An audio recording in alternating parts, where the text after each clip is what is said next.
Bonjour tout le monde. Morning brief du 4 septembre 2018. Alors le marché hier, il a fortement corrigé avec une baisse de moins 0,79%. Sachant qu'au cours de la séance, le taux index il a même sombré. On a touché les moins 1,14, les presque moins 1,2% avant de se rattraper un tout petit peu vers la fin de la séance. Le marché a été fortement sanctionné par les banques avec les informations qui ont circulé le matin sur tout ce qui est nouvelles règles prudentielles qui seraient appliquées aux banques tunisiennes, notamment ce ratio crédit sur dépôt qui devrait être plafonné à 110%. Cela signifie que les banques ne vont plus pouvoir octroyer des crédits puisque le niveau actuel, globalement, il tourne autour de 120-130%, à l'exception de trois banques. Il y a notamment l'ATB, la BIAT et Attijari Bank. Donc les banques ont vraiment souffert, elles ont perdu 1,05%. Bien sûr, cela s'est répercuté négativement sur le taux index.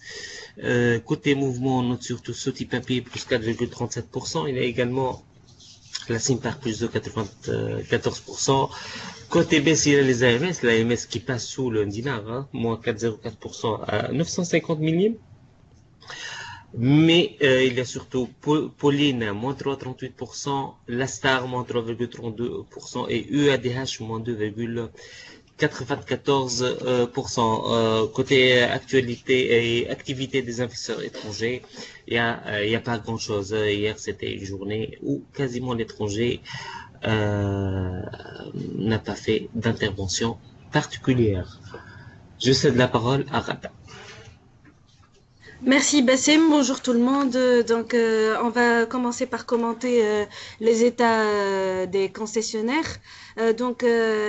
Pour Naql, les états financiers individuels au 36-2018 font ressortir un résultat net de 18,989 millions de dinars, enregistrant ainsi une baisse de 11,4% en rythme annuel. En données consolidées, le groupe affiche un résultat net part du groupe de 17,052 millions de dinars, soit un recul de 14,7% par rapport au 36-2017.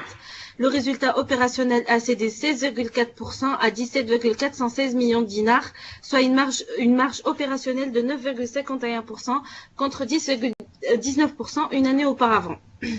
La rentabilité du groupe a été entravée par une tendance baissière des revenus, pénalisée par le contexte actuel marqué par la chute du dinar.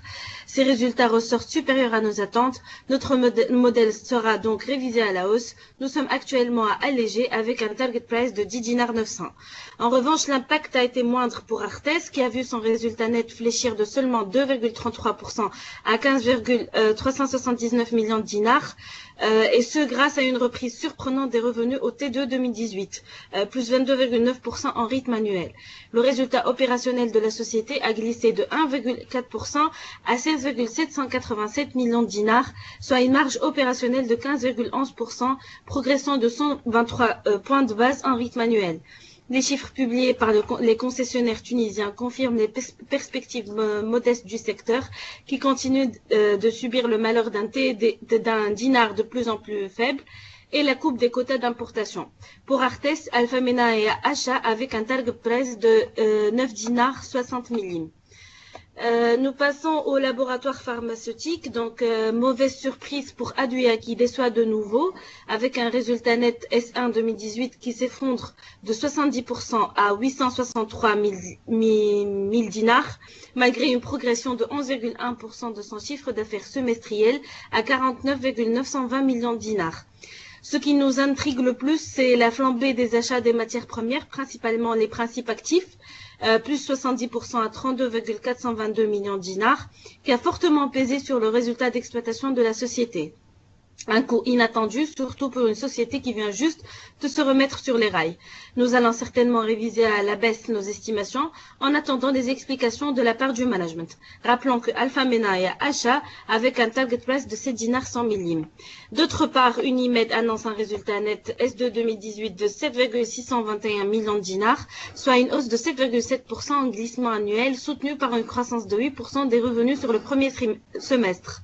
L'EBITDA de la société s'est engraissé de presque 13% à 13,084 millions de dinars, soit une marge d'EBITDA de 34,8% contre 33,3% une année auparavant. Des résultats globalement de bonne qualité et s'alignent aussi bien avec nos attentes qu'avec les objectifs du management, soit 14,7 millions de dinars de résultats nets sur l'année 2018. À notre sens, le niveau de valorisation actuel d'Unimed est attractif et nous recommandons le titre à achat avec un target price de 10 dinars 100. Je cède la parole à Iram pour commenter les résultats de Wayfair et Eurocycle. Merci Rada, bonjour tout le monde. Alors, Eurocycle dégage un résultat de 8,9 millions de dinars en baisse de 16,5% en rythme annuel. Cette baisse est principalement due à un recul de plus de 10 millions de dinars en termes de chiffre d'affaires, soit moins 23%. Le management a certes annoncé une baisse de 4% en 2018 du chiffre d'affaires, mais jusque-là, les réalisations d'Eurocycle sont en dessous des attentes. Nous notons cependant l'effort de contrôle des charges d'exploitation qui baisse de 17,5% au premier semestre 2018 à 33 millions de dinars, sauvant le résultat d'exploitation d'un déficit, soit un EBIT de 2,9 millions de dinars. Le résultat financier net s'élève à 6,3 millions de dinars, dont 2,3 de gains nets de change au premier semestre 2018. Nos prévisions pour l'année 2018 tablent sur un bénéfice stable autour des 15 millions 4 de dinars. Nous allons réviser à la baisse notre modèle dans les jours qui viennent. Rappelons que nous sommes à achat sur le titre avec un target price de 36 dinars 700. Donc, nous passons à WIP, autrement dit Wayfair International Bank, qui enregistre un déficit record de 3,4 millions de dinars au premier semestre de l'année 2018, contre 0,4 millions de dinars au premier semestre de l'année précédente, soit quasiment le double de ce dernier. Le PNB s'est certes apprécié de 56% en glissement annuel, mais le bottom line de la banque s'est envolé. Non seulement les charges opératoires ont augmenté de 56%, mais les dotations aux amortissements ont presque triplé en rythme annuel, soit 3,4 millions de dinars au premier semestre 2018, contre 1,2 million de dinars au premier semestre de l'année précédente. De surcroît, la vraie surprise est le coût du risque qui a presque doublé à 1,4 million contre 940 000 dinars une année auparavant, consommant 13,4% du PNB.